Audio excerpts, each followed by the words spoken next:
Hi, this is Paul with Budget Blinds and Federal Way. We're at a really interesting project. If you've been in Des Moines, you probably noticed that the Des Moines Theater on the main strip here is getting a complete renovation. So I think their plan is to have a music venue at some point, as well as like a community center where there'll be maybe like a farmer's market, weekend kind of market type of thing.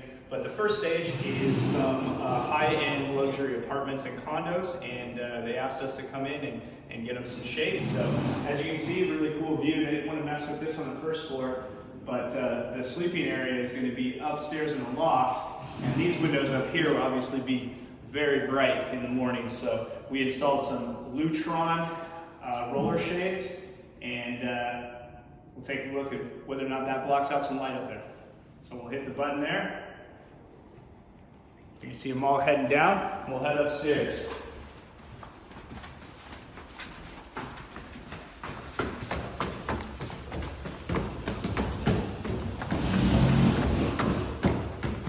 Not the most fun install for PJ and I, but the scaffolding made a huge difference. So that made it quite a bit easier to install. And as you can see, these shades are going to do a terrific job of blocking out the light on this really, really cool high-rise condo.